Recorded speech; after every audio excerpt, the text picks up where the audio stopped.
Baik, puji nama Tuhan. Shalom. Aduh, shalom. Damai di hati. Jangan khawatir, jangan susah. Ini di penghujung tahun, jadi semua harus bersuka cita. Karena satu tahun ini berapa hari? 365 hari. Tuhan baik dalam hidup kita. Haleluya, amin. Ini penghujung tahun. Bapak Ibu Saudara sekalian, saya percaya bahwa yang di luar dengar suara saya. Ya, puji nama Tuhan. Saya sungguh percaya bahwa kita semua masih terpelihara dalam kasih Tuhan. Yang rajin ibadah, yang pemalas ibadah, semua masih terpelihara dalam kasih Tuhan. Yang jalan hidupnya dalam pandangan manusia baik, yang dalam pandangan manusia tidak baik juga pun masih terpelihara dalam anugerah Tuhan. Saya katakan dalam anugerah Tuhan. Karena sampai hari ini sesuai dengan firman Tuhan, jalan hidup kita mau seperti apapun, mau baik dan tidak baik, kalau yang tidak baik Tuhan selalu masih berikan kesempatan untuk kita bertobat. Dan gereja bukan tempat untuk menghakimi. Gereja bukan tempat untuk menuduh, tapi gereja adalah tempat untuk pemurnian. Amin. Oleh sebabnya saya rindu sekali untuk kita di tempat ini membuka Alkitab kita dalam surat Roma pasal yang terakhir. Roma pasal yang terakhir.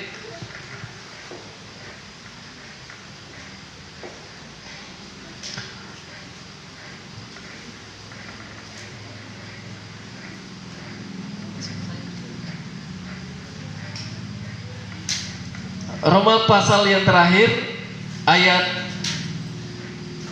25 sampai ayat 27, dan itu kita akan renungkan untuk hari ini dan besok, ya. Jadi ada lanjutannya untuk besok. Ini Bapak Ibu jemaat sekalian, jangan lupa nanti malam pesta kembang api, bakar-bakar, berhati-hati, tapi juga ingat perlu istirahat. Jangan terlalu begadang, ya, karena besok masih ada ibadah ucap syukur untuk memasuki awal tahun 2025. Sudah dapat? Sudah, ya, yang di depan saya Bapak Prawari. Sudah dapat? Amin. Ya, di kitab Roma pasal yang ke-16 ayat berapa tadi? 25 sampai ayat yang ke-27. Dengan perikop Bapak Ibu boleh memperhatikan Alkitabnya atau HP-nya yang ada Alkitabnya, boleh perhatikan baik-baik, dan kita akan baca bersama-sama. Dengan perikop segala kemuliaan bagi Allah, ayat 25 sampai ayat yang ke-27 kita baca bersama-sama. 2, 3. Bagi Dia yang berkuasa menguatkan kamu menurut Injil yang kumasyurkan dan pemberitaan tentang Yesus Kristus sesuai dengan pernyataan rahasia yang didiamkan berabad-abad lamanya, tetapi yang sekarang telah dinyatakan dan yang menurut perintah Allah yang abadi telah diberitakan oleh kitab-kitab para nabi kepada segala bangsa untuk membimbing mereka kepada ketaatan iman. Bagi Dia satu-satunya Allah yang penuh hikmat, oleh Yesus Kristus segala kemuliaan sampai selama-lamanya. Amin.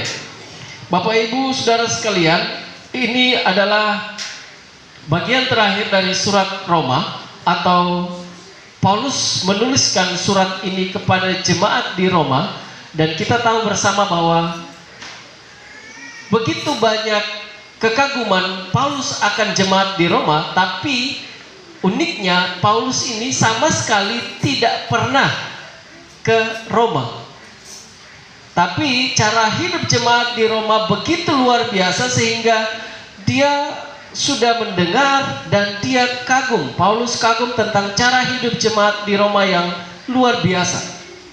Ya, sama seperti kita.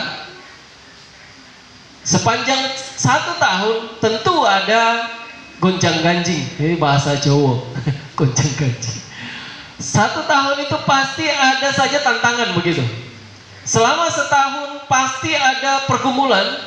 Selama setahun selalu ada saja hal-hal yang membuat pertumbuhan jemaat itu atau pertumbuhan iman jemaat itu kadangkala bisa merosot. Tetapi Paulus menulis dengan kalimat yang luar biasa. Di ayat pasal-pasal sebelumnya, dia mengucap syukur kepada jemaat di sana atas apa yang dia dengar, dan dia berharap satu waktu dia akan ke sana. Tapi rasanya dengan segala kesibukan Paulus meminta maaf karena dia tidak bisa ke sana, ke Roma. Tetapi dia kagum dengan segala cara hidup dan iman percaya mereka kepada Yesus Kristus.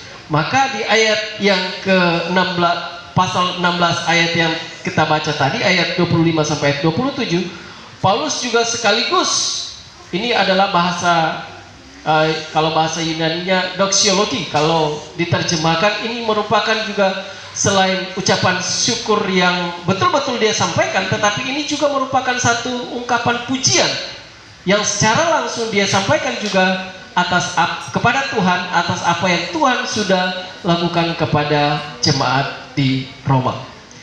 Nah, Bapak Ibu Saudara sekalian, di penghujung tahun ini saya mengajak kita untuk melihat dalam kitab Roma pasal 16 ayat 25 sampai ayat 27, dan saya memberikan tema hanya Tuhan yang mampu. Tadi di sela-sela pujian kita ada kesaksian demi kesaksian. Bapak Perawar sempat menyinggung kalimat ini, siapa sih yang mampu menghitung hari-hari kita? Perjalanan hidup kita begitu luar biasa. Kalau 365 hari, kalau mampu kita ingat satu demi satu, pasti banyak sekali yang menjadi catatan bahwa ini belum selesai, atau bahkan puji Tuhan, saya sudah lewati masa yang susah, atau puji Tuhan masih ada pergumulan tetapi diberikan kekuatan. Ya, siapa yang mampu? Maka saya memberikan tema untuk kita semua, hanya Tuhan yang mampu. Bapak Ibu Saudara sekalian, Paulus, dia tadi saya di awal sudah katakan bahwa dia begitu terkesima akan cara hidup jemaat yang ada di Roma, tetapi juga bahwa Paulus meyakinkan jemaat di Roma agar terus bertekun dengan cara hidup yang demikian, supaya dengan cara hidup yang sudah ada itu, atau lebih tekun lagi, maka cara hidup yang demikian akan diberkati oleh Tuhan sesuai dengan apa yang sudah Tuhan janjikan di dalam setiap firman-Nya. Ayat yang ke-25, Paulus berkata begini, bagi Dia yang berkuasa menguatkan kamu menurut Injil yang kumasyurkan dan pemberitaan tentang Yesus Kristus sesuai dengan pernyataan rahasia yang didiamkan berabad-abad lamanya. Bapak Ibu yang dikasihi oleh Tuhan, Paulus seolah-olah ingin bilang begini, bahwa dalam segala aspek pelayanan yang Paulus sudah lakukan, dan kita tahu bersama bahwa Paulus pelayanan ini bukan sembarangan, dan dia adalah bapak teologi yang memunculkan segala pikiran-pikiran sampai hari ini untuk kita, bahkan para teolog-teolog besar itu belajar dari apa yang Paulus lakukan. Maka kita tahu bersama bahwa pelayanan Paulus, kalau bahasa keren atau bahasa kita di Papua bilang, Paulus ini bukan kaleng-kaleng dalam pelayanan. Dia pelayanan begitu hebat, tetapi dalam seluruh pelayanannya itu dia ingin berkata kepada jemaat di Roma, saya ingin untuk dalam pelayanan saya itu bisa menguatkan kamu. Tetapi bukan semata-mata karena apa yang sedang saya bicarakan, bukan apa yang saya sedang tulis untuk sampaikan kepada jemaat di sana, tetapi Paulus katakan, apalah daya, bukan saya yang menguatkan jemaat, tetapi Tuhan. yang menguatkan. Ya. Maka dia katakan dengan baik sekali bahwa bagi dia yang berkuasa menguatkan kamu. Tuhan yang berkuasa. Saya mencoba mempelajari bagian A dari ayat yang ke-25 ini. Saya melihat terjemahan aslinya itu, bahasa yang dipakai atau untuk kalimat ini, itu lebih tepatnya itu dipakai kalimat Tuhan menempatkan kita pada satu posisi tertentu dan selamanya Dia terus menerus menguatkan kita. Terlepas dari keadaan yang Tuhan taruh di situ, mau seperti apa keadaannya, pecek kah, banjir kah, tetap Tuhan ada untuk menguatkan kita. Begitu. Itu bahasa yang digunakan, bahasa asli Alkitab, bahasa Yunaninya. Ya, kalau diterjemahkan ke bahasa Indonesia begitu. Nah, Bapak Ibu Saudara yang dikasihi oleh Tuhan, Paulus dengan yakin dia berkata, bagi Dia yang berkuasa menguatkan kamu. Hal yang pertama Bapak Ibu, Tuhan Yesus saja yang mampu menguatkan melalui firman atau Injil. Hanya Tuhan yang mampu menguatkan kita. Sebagai orang percaya, patutlah kita mengaminkan bagian ini, bahwa perjalanan kita selama 365 hari dan banyak sekali hal yang buruk kita lakukan daripada hal yang baik di mata Tuhan. Bahkan kadangkala kita jadi orang yang paling bejat ya. Mungkin sepanjang tahun ini kita memberontak terhadap istri, memberontak terhadap suami, marah terhadap anak yang berlebihan.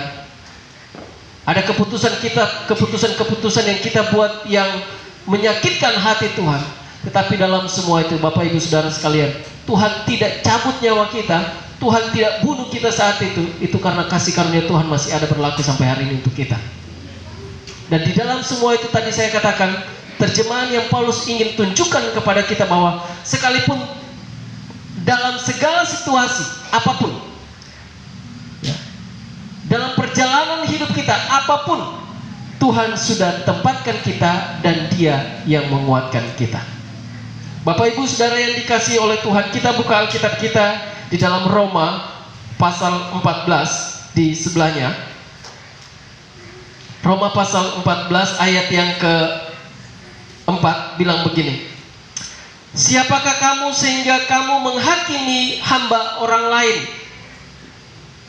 Entahkah ia berdiri, entahkah ia jatuh, itu adalah urusan tuannya sendiri. Kalimat terakhir bilang begini, Paulus katakan, tetapi ia akan tetap berdiri karena Tuhan berkuasa menjaga dia terus berdiri. Saya mau tanya kepada Bapak Ibu Saudara yang punya anak, di sepanjang tahun ini, ada tidak segala macam ilmu jurus nasihat yang sudah pernah keluar dari lidah bibir Bapak Ibu untuk anak-anak? Sudah tidak? Bahkan sering ya.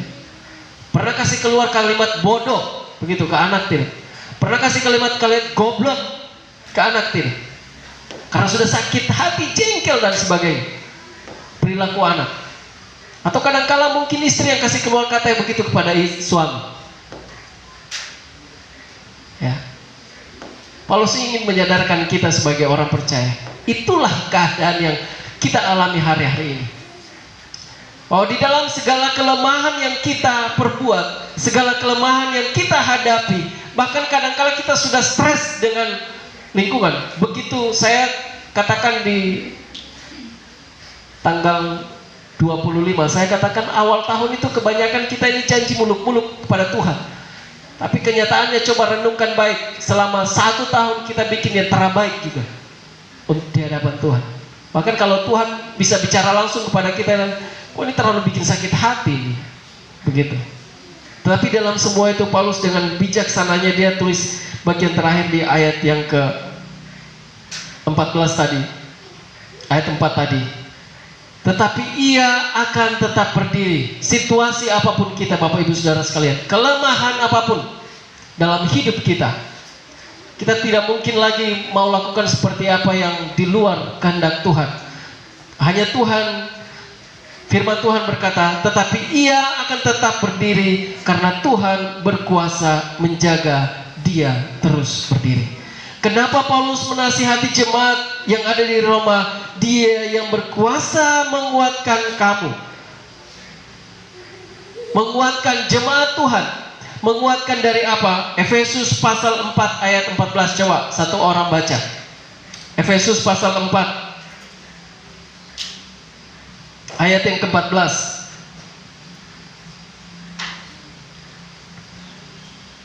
Saya akan bacakan untuk kita.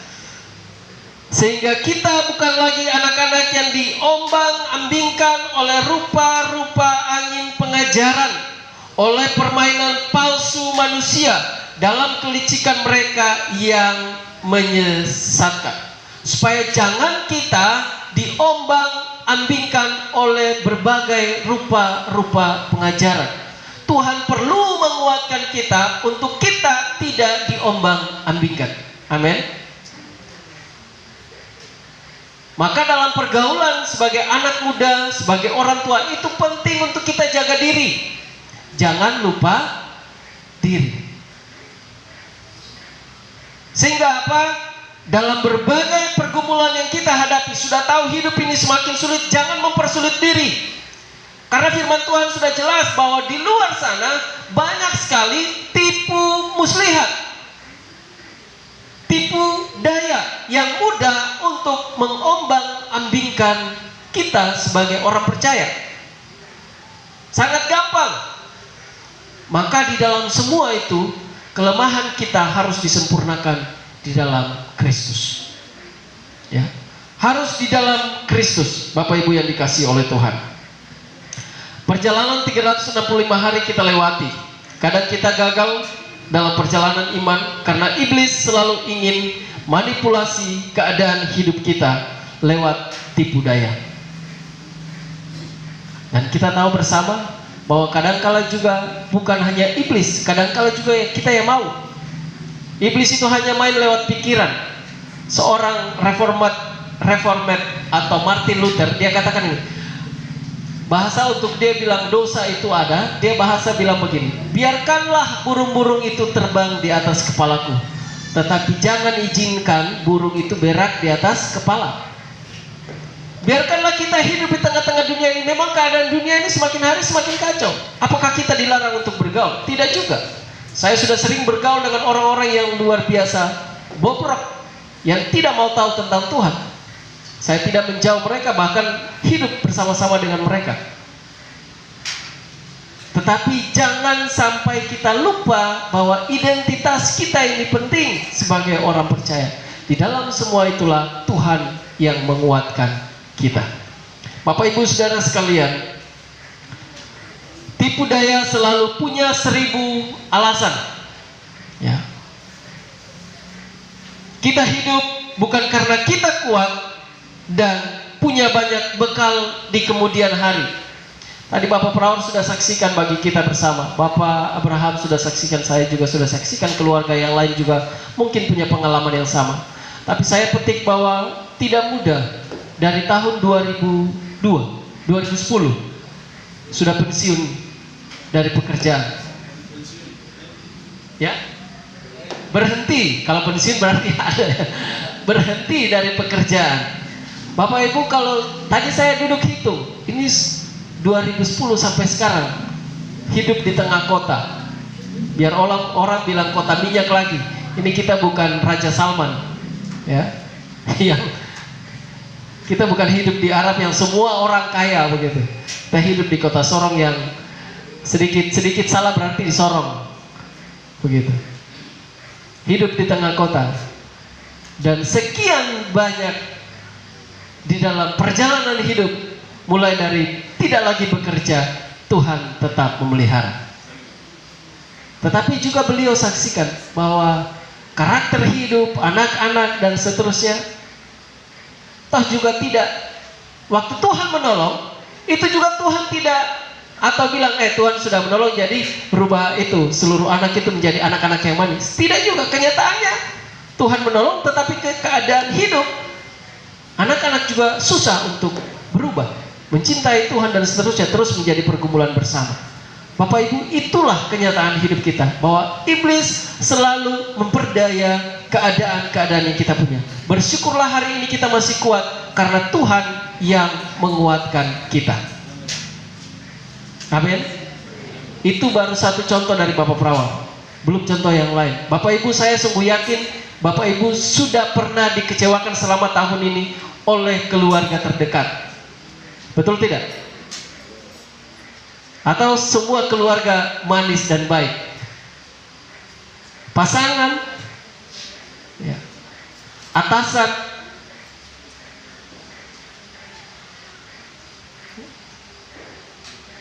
dalam satu tahun saya sungguh yakin kita pernah mengalami hal-hal yang buruk.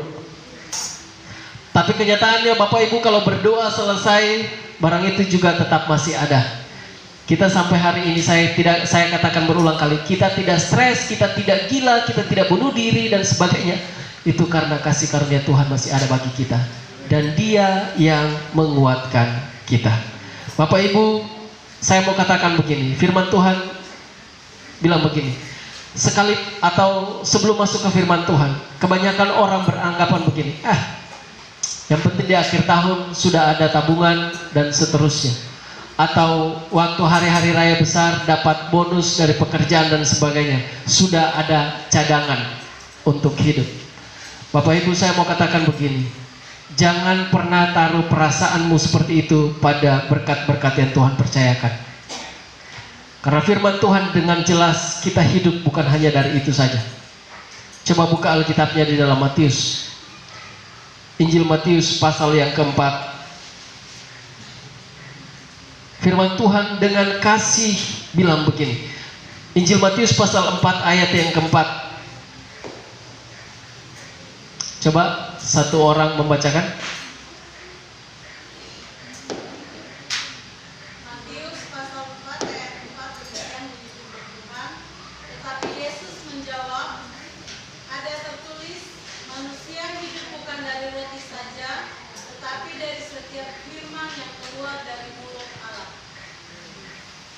Amin. Firman Tuhan bilang begini. Ini merupakan kalimat Yesus yang berlaku sepanjang zaman untuk kita sebagai orang percaya. Maka buang segala kekhawatiran. Secara manusia itu pasti ada, tetapi berusahalah dengan sebaik mungkin dan minta pertolongan Tuhan untuk terus menguatkan kita. Sehingga firman ini begitu hidup bagi kita. Firman Tuhan berkata dengan jelas, Yesus menjawab, ada tertulis, manusia hidup bukan dari roti saja. Manusia hidup bukan dari gaji saja. Manusia hidup bukan dari belas kasihan orang. Tetapi firman Tuhan dengan jelas berkata, manusia hidup dari setiap firman yang keluar dari mulut Allah. Amin. Bapak Ibu, lebih berbahagia mana? Dipelihara oleh Tuhan atau dipelihara oleh yang merah-merah? Dipelihara oleh Tuhan.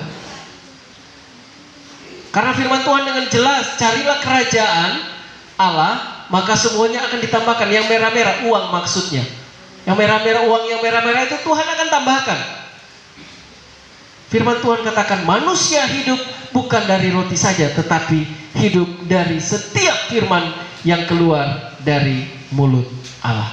Bapak Ibu yang dikasihi oleh Tuhan, itu adalah yang pertama untuk kita renungkan, bahwa Tuhan Yesus saja yang mampu menguatkan kita melalui firman-Nya. Yang kedua, dari pembacaan kita masih di ayat yang ke-25.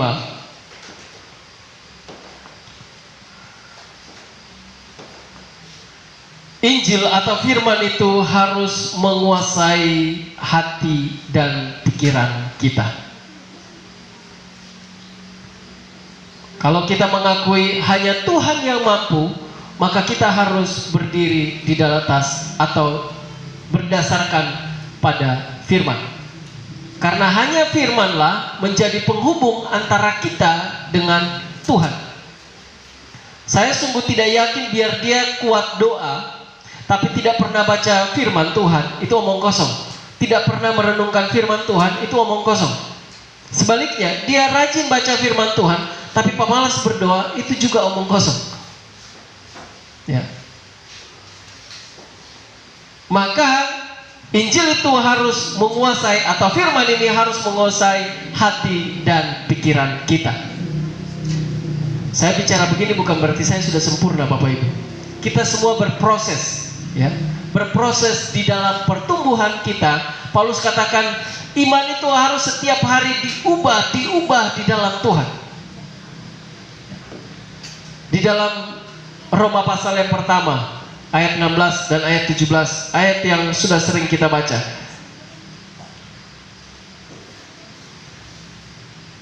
Bilang begini, sebab aku mempunyai keyakinan yang kokoh dalam Injil, karena Injil adalah kekuatan Allah yang menyelamatkan setiap orang yang percaya, pertama-tama orang Yahudi tetapi juga orang Yunani. Sebab di dalamnya nyata kebenaran Allah yang bertolak dari iman dan memimpin kepada iman.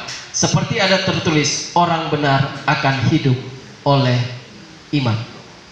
Orang benar akan hidup oleh iman. Bapak Ibu, saya mau katakan sekali lagi di atas mimbar ini, mau kekayaan kita sebesar apapun, mau cadangan keuangan kita sebesar apapun, pada akhirnya Tuhan berkata, kita hanya hidup oleh karena iman. Ya.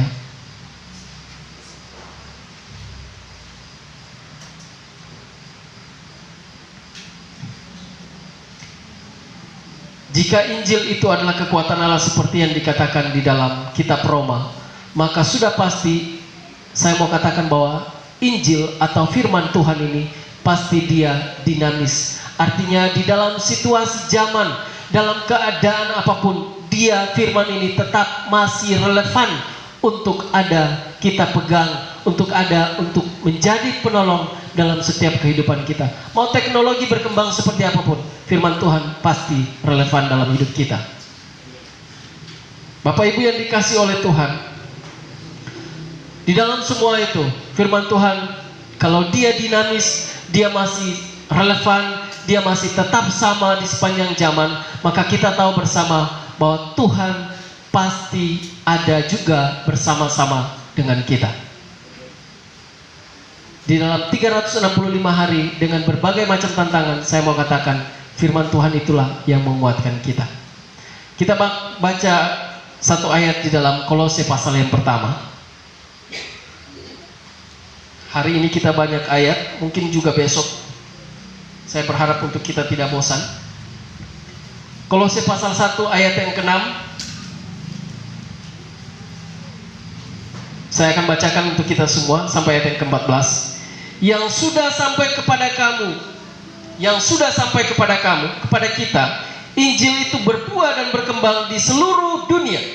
Demikian juga di antara kamu sejak waktu kamu mendengarnya dan mengenal kasih karunia Allah dengan sebenarnya.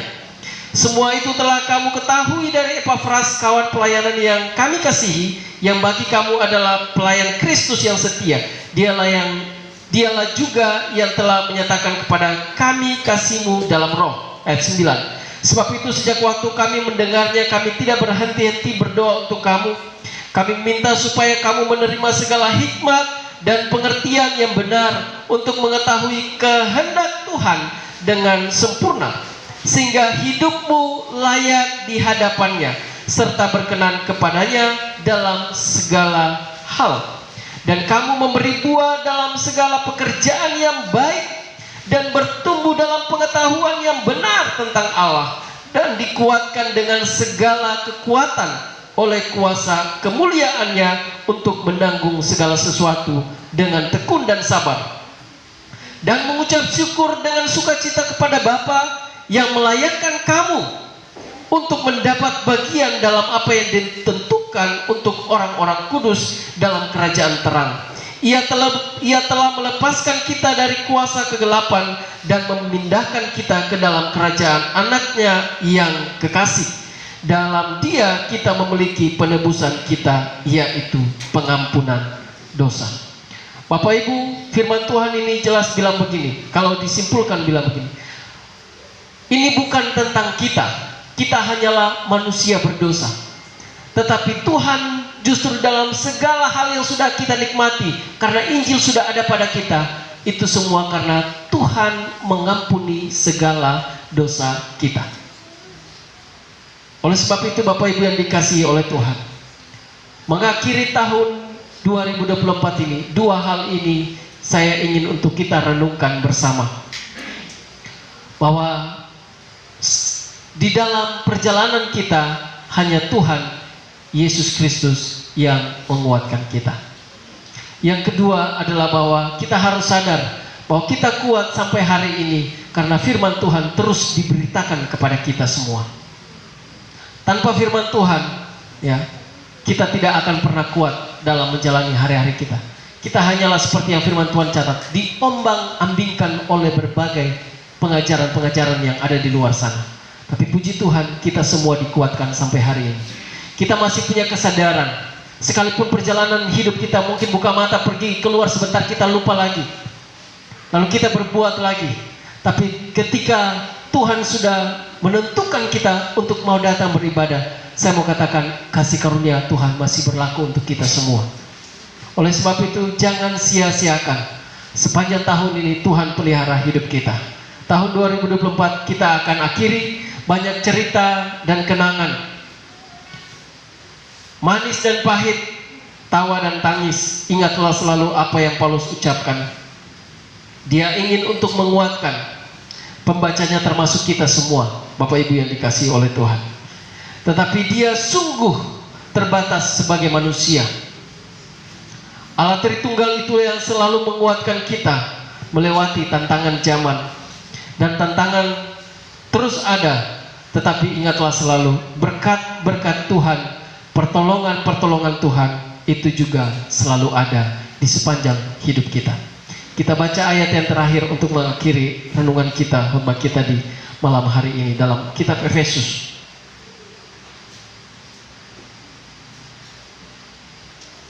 Pasal yang ketiga,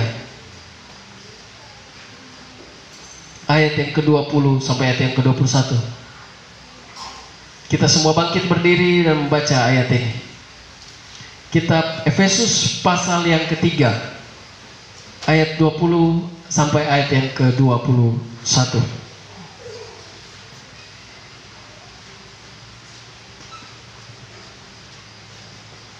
Kita baca bersama-sama. 2, 3. Bagi dialah yang dapat melakukan jauh lebih banyak daripada yang kita doakan atau pikirkan, seperti yang ternyata dari kuasa yang bekerja di dalam kita. Bagi dialah kemuliaan di dalam jemaat dan di dalam Kristus Yesus turun-temurun sampai selama-lamanya.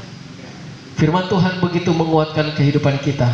Tuhan mampu melakukan jauh lebih jauh dari apa yang pernah kita pikirkan. Bahkan kadangkala yang kita doakan, kita pikirkan juga pun gagal. Tetapi firman Tuhan dengan tegas, hanya Tuhan yang mampu.